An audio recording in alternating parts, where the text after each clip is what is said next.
నమస్తే, welcome to red TV. నేను మీ అలీ. యువతని చైతన్యపరచాలని ఒక ఉద్దేశంతో కాంగ్రెస్ పార్టీ యువజన నాయకులు వారందరూ ప్రతి జిల్లాలో ప్రతి అడుగున వాళ్ళ యొక్క యువజనాన్ని చైతన్యం పరచాలనే ఉద్దేశంతో ఈరోజు నెల్లూరుకు రావడం జరిగింది. అయితే మనతో మాట్లాడడానికి యువజన కాంగ్రెస్ రాష్ట్ర అధ్యక్షులు రామారావు గారు మనతో ఉన్నారు. ఆయనతో మాట్లాడుతాం. సార్, చెప్పండి, ఏంది అసలు ఈ యొక్క యువతని చైతన్యపరచాలని చెప్పేసి ప్రతి డిస్టిక్ తిరుగుతూ ఉన్నారు. అసలు ఎలా చైతన్యపరుస్తున్నారు, ఎందుకు చైతన్యపరచాలనుకుంటున్నారు? యాక్చువల్గా దేశంలోని అలాగే రాష్ట్రంలోని నిరుద్యోగం పెరిగిపోయిందండి. నిరుద్యోగం నిర్మూలన కావాలి అంటే ఏదైతే ప్రభుత్వాలు ఉన్నాయో ప్రభుత్వాలు చొరవ తీసుకోవాలి. ఈ చొరవ తీసుకోకుండా అలా కాలయాపన చేయడం వల్ల నిరుద్యోగులు ఏం చేస్తున్నారంటే మత్తు పదార్థాలకు బానిసలు అవుతున్నారు. ఈ మత్తు పదార్థాలకు బానిసలు అవడం వల్ల వాళ్ళ కుటుంబాలు కానివ్వండి, వాళ్ళ చుట్టుపక్కల ఉన్న వాళ్ళందరూ కూడా చాలా ఇబ్బందులు పడుతూ ఉన్నారు. అంటే ఇది తప్పెవరిదండి? ప్రభుత్వాన్ని నిలదీయడమే మా యువజన కాంగ్రెస్ తీసుకున్న ఫస్ట్ కార్యక్రమం. నిరుద్యోగం నిర్మూలన చేయండి, మత్తుకి బానిసలు కాకుండా యువకుల్ని కాపాడండి అని చెప్పేసి ఒక పెద్ద ఎత్తున దేశంలోనే మా జాతీయ అధ్యక్షులు ఉదయభాను చిప్ గారు తీసుకున్నటువంటి ఒక కార్యక్రమాన్ని మేము ప్రతి వాడవాడ జిల్లా తిరిగి ఈ నిరుద్యోగ యువత మత్తుకు బానిసలు అవ్వద్దు, మీకు సరైన ఉద్యోగ అవకాశాలు కల్పించే విధంగా మేము యువజన కాంగ్రెస్ తరఫున మేము పోరాటం చేస్తామని చెప్పేసి వాళ్ళకు ఒక భరోసా కల్పిస్తూ ప్రతి జిల్లాలో ఒక ప్రెస్ మీట్ పెడుతూ ఇలా ముందుకు ఒక ప్రణాళికగా వెళ్తున్నామని చెప్పి తెలియజేసుకుంటున్నాం. అయితే గత ప్రభుత్వాలు ఈ యొక్క మత్తు పదార్థాలు అంటే మద్యం కానివ్వండి, గంజాయి, స్మగల్స్, ఇవన్నీ చాలా ఉండి విచ్చలవిడిగా చేసేసింది. అయితే ఈ ప్రభుత్వం వచ్చిన దానికి మేము అరికడతామని చెప్పేసి చెప్పారు. అయితే వచ్చిన తర్వాత బెల్ట్ షాపులు ఎక్కడంటే గుడి దగ్గర, బడి దగ్గర ఎక్కడంటే విచ్చలవిడిగా పెట్టేయడం జరుగుతుంది. అయితే వీటిని మీరు ఏమంటారు? సార్, మీకు ఒక్కటే చెప్తున్నాను, ఏదైతే మాటలు చెప్పిందో ప్రభుత్వం దేశంలోనండి రాష్ట్రంలోనండి ఒకటే ప్రభుత్వం ఉంది మన దగ్గర. ఆ ప్రభుత్వం తీసుకున్నటువంటి నిర్ణయాలు కొన్ని చెప్తా ఉంటాం మీకు. మొన్న గుజరాత్లో అదాని పోర్ట్లో దాదాపు సుమారు 20,000 కోట్ల గంజాయి దొరికింది. అలాగే విశాఖపట్నం పోర్ట్లో పెద్ద ఎత్తున గంజాయి కంటైనర్ దొరికింది.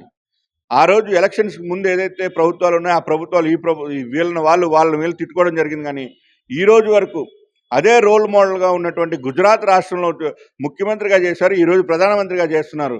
అంటే అదానికి పోర్టులు కట్టబెట్టి ఈ దొంగ రవాణా సరుకును తీసుకొచ్చి దేశ ప్రజల్ని, యువకుల్ని చెడగొట్టడమే బాధ్యతగా తీసుకున్నారు ఈ మోడీ ప్రభుత్వం. అలాగే ఇక్కడ కూటమి ప్రభుత్వం మరి నిగ్గు తేల్చాలి కదండి. ఆ రోజు చంద్రబాబు నాయుడు గారు ఏమొచ్చి జగన్ గారు అంటారు, జగన్ గారు ఏమో చంద్రబాబు నాయుడు గారు అంటారు. ఈ రెండు పార్టీలు కొట్టుకున్నాయి తప్పితే ఈ రోజు వరకు దాని మీద ఒక ఊసి ఎత్తలేదు.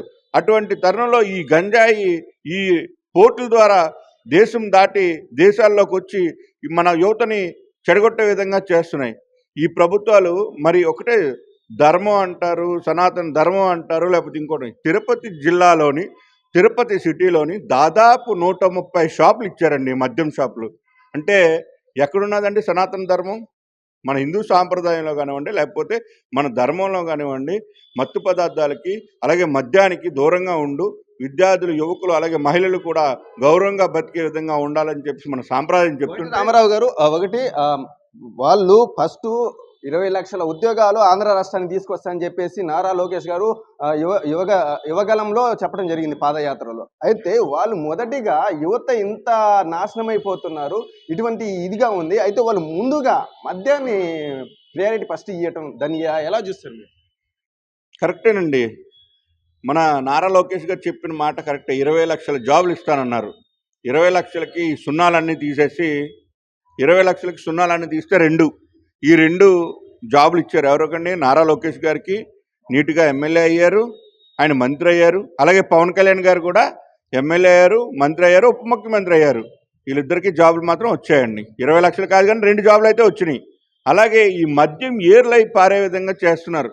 మద్యం ధరలు తగ్గిస్తానంటున్నారు, యువకులను చెడగొడుతున్నారండి. ఈరోజు బెల్ట్ షాపులు ఉన్నాయి, బెల్ట్ షాపుల దగ్గరికి వెళ్తుంటే స్కూళ్ళ దగ్గర, గుడుల దగ్గర నానా విధాలుగా విచ్చలవిడిగా ఈరోజు మద్యం విచ్చలవిడిగా అయిపోయింది. మద్యాన్ని అరికట్టకపోతే మన రాష్ట్రం సుభిక్షంగా ఉండదు, నాశనం అయిపోతుంది. యువకుల్ని మీ చేతులారా ఈ కూటమి ప్రభుత్వమే చెడగొడుతుందని చెప్పేసి యువజన కాంగ్రెస్ తరఫున తెలియజేసుకుంటున్నాం. मैडम आप बोलिए, आंध्र राष्ट्र में इतना ही अत्याचार चलता है, महिला के ऊपर इतना अत्याचार चलता है, आप कैसा देखते हैं? अभी ये सभी निशा के ऊपर से ये सभी अत्याचार चलते हैं, कैसे चल रहे हैं? देखिए, महिला के ऊपर देश भर में हर जगह ही अत्याचार हो रहा है, आंध्रा में भी हो रहा है। ये बहुत ही दुर्भाग्यपूर्ण है, महिलाओं के ऊपर इस तरीके का शोषण, और इस तरीके के शोषण को वॉइस देने के लिए, उसके ऊपर बात करने के लिए, उनके अन्याय के खिलाफ एक लड़ाई जो है इंडियन यूथ कांग्रेस ने ली है, और शक्ति अभियान के द्वारा हम महिलाओं को आवाज दे रहे हैं, जो इस देश की आधी आबादी हैं, उनके हक और हिस्सेदारी की लड़ाई इंडियन यूथ कांग्रेस लड़ रही है।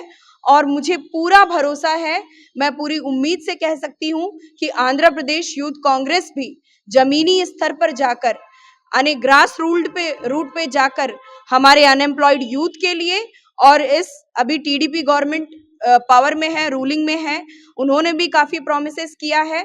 मेरे हिसाब से, मेरे ओपिनियन से, मैं बीजेपी गवर्नमेंट और टीडीपी गवर्नमेंट में कोई डिफरेंस नहीं समझती। जिस तरीके से 2014 से लगातार बीजेपी गवर्नमेंट ने काफी फेक प्रोमिसेस किए हैं, अनएम्प्लॉयड यूथ को लेकर, फार्मर्स को लेकर, महिलाओं की सुरक्षा को लेकर, उसी प्रकार से एनडीए गवर्नमेंट के तहत टीडीपी गवर्नमेंट आंध्र प्रदेश में भी लोगों से झूठे वादे कर रही है। उसका सही एग्जाम्पल आपको देखने को मिलेगा कि सत्ता में आने के लिए उन्होंने इस देशवासियों से, और बीजेपी ने सेंटर में देशवासियों से, और उसी प्रकार से टीडीपी ने आंध्र प्रदेश में झूठे वादे किए। उन्होंने बोला कि महंगाई के दर को कम करेंगे, महंगाई पे काम करेंगे, लेकिन अभी तक उन्होंने कोई भी अनुशासित कदम नहीं उठाया। उन्होंने बोला कि बिजली की जो चार्जेस हैं, इलेक्ट्रिसिटी चार्ज, ने बोला कि महंगाई के दर को कम करेंगे, महंगाई पे काम करेंगे, लेकिन अभी तक उन्होंने कोई भी अनुशासित कदम नहीं उठाया। उन्होंने बोला कि बिजली की जो चार्जेस हैं, इलेक्ट्रिसिटी चार्जेस को कम करेंगे, लेकिन जैसे ही उनके ऊपर सत्ता का नशा आया, वो अपने जो वादे किए हैं उनको पूरी तरीके से भुला चुके हैं। इसका उदाहरण आप पिछले 4 महीने से देख सकते हैं कि अभी तक वो सत्ता के नशे में चूर हैं।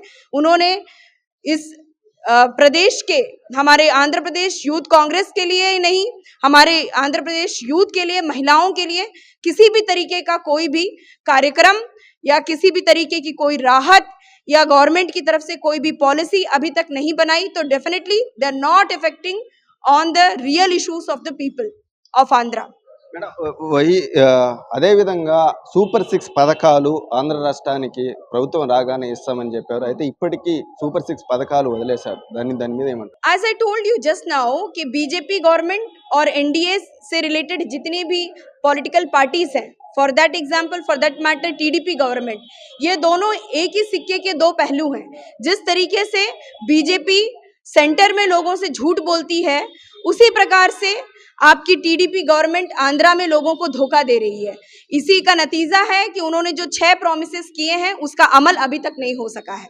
और इंडियन यूथ कांग्रेस के बारे में बता दूं, हमारा एक बहुत ही अहम कार्यक्रम है, यूथ जोड़ो बूथ जोड़ो।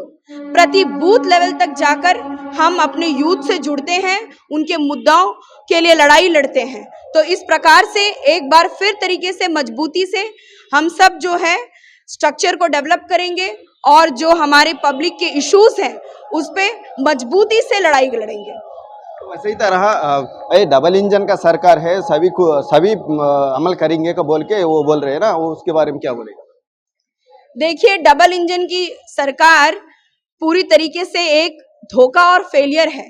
आप डीमोनेटाइजेशन से स्टार्ट करेंगे, ओके, डीमोनेटाइजेशन हो, प्राइवेटाइजेशन हो, चाहे वो ब्लैक फार्म लॉस हो, हर तरीके से पूरी की पूरी ये बीजेपी लेड एनडीए गवर्नमेंट जो है पूरी तरीके से विफल हो चुकी है। चाहे आप ग्राउंड में जाके आप रिपोर्ट कलेक्ट कर लीजिए, पूरी जनता ही त्रस्त है, पीड़ित है इनके दिए गए कानून से। किसी भी तरीके का कहीं पे भी ना कोई न्याय प्रणाली है, ना कोई लॉ एंड ऑर्डर है, और पूरी तरीके से ये फेलियर ऑफ गवर्नेंस है। అన్న మీరు చెప్పండి, ఆంధ్ర రాష్ట్రంలో ప్రతిపక్ష హోదా వైఎస్ జగన్మోహన్ రెడ్డి అంటే ప్రతిపక్ష హోదాని నేను తీసుకుంటున్నా అని చెప్పేసి షర్మిల గారు ప్రతి ఒక్క విషయాన్ని ప్రశ్నించడం జరుగుతూ ఉంది. దాన్ని మీరు ఎలా చూస్తారు? ఫస్ట్కి ఇక్కడ గమనించాల్సింది ఏంటంటే జగన్మోహన్ రెడ్డి గారు ఎలక్షన్ ముందుకు వచ్చేటప్పుడు వైనాడ్ 175 అని చెప్పి వైనాడ్ 175 అని చెప్పి జనాల్లోకి వచ్చారు. తర్వాత కూటమితో చంద్రబాబు నాయుడు గారు, తర్వాత జగన్మోహన్ రెడ్డి గారు, కాంగ్రెస్ పార్టీ అన్ని పార్టీలు పోటీ చేసింది. తీరా ఏం జరిగిందంటే 2024లో జరిగిన ఎలక్షన్లో చంద్రబాబు నాయుడు గారికి 164 సీట్లు వచ్చినాయి, వైసీపీకి 11 సీట్లు వచ్చినాయి. సో 11 సీట్లు వచ్చినాయి కాబట్టి నాకు ప్రతిపక్ష హోదా లేదు కాబట్టి నేను అసెంబ్లీకి రాను అని జగన్మోహన్ రెడ్డి గారు చెప్పినారు.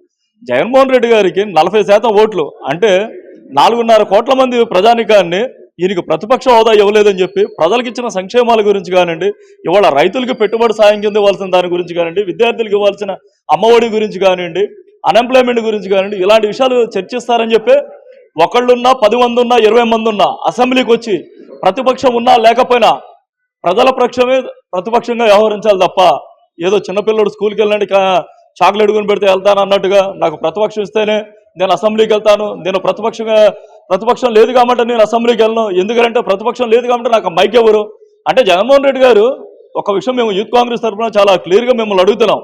మిమ్మల్ని గెలిపించిన ప్రజలకు మీరు ఇచ్చే సందేశం ఏంటి? ప్రతిపక్షం ఇస్తారనా లేదా అధికారాన్ని ఇస్తారని మీకు ఓట్లే లేదు కదా. ఒకసారి అధికారం మీ చేతిలో ఉంటుంది, ఒకసారి అధికారం వాళ్ళ చేతిలో ఉంటుంది. అయినా ప్రతిపక్షం ఉన్నా లేకపోయినా ప్రజల పక్షాన నిలబడతారని ప్రజలు మీకు ఓట్లేసి గెలిపించారు.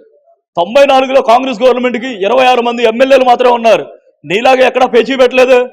ఆ 26 మంది ఆ రోజున్న బలమైన టీడీపీని ఢీకొట్టారు. వాళ్ళకేం ప్రతిపక్షం లేదు ఆ రోజు. ఆయన ప్రజల పక్షమే ప్రతిపక్షం కింద ఫైట్ చేశారు, ప్రజలకు రావాల్సిన వాటి గురించి ఫైట్ చేశారు వాళ్ళు. అందుకనే దేశంలో కాంగ్రెస్ పార్టీ ఉంటేనే దేశంలో కానీ రాష్ట్రంలో కానివ్వండి ఇందిరమ్మ రాజ్యం ఇంటింట సౌభాగ్యం అన్న దేనికన్నారు? ఉట్టగా వల్ల సెంట్రల్ అయినా కాంగ్రెస్ గవర్నమెంట్ ఉండాలి, స్టేట్లో అయినా కాంగ్రెస్ గవర్నమెంట్ ఉండాలి. ఈ ప్రాంతీయ పార్టీల వల్ల 4.5 కోట్ల మంది ప్రజలు ఆకాంక్షలు గాలి కుదలటం, వీళ్ళ స్వార్థ ప్రయోజనాల కోసం, వీళ్ళ వ్యక్తిగత కేసుల కోసం.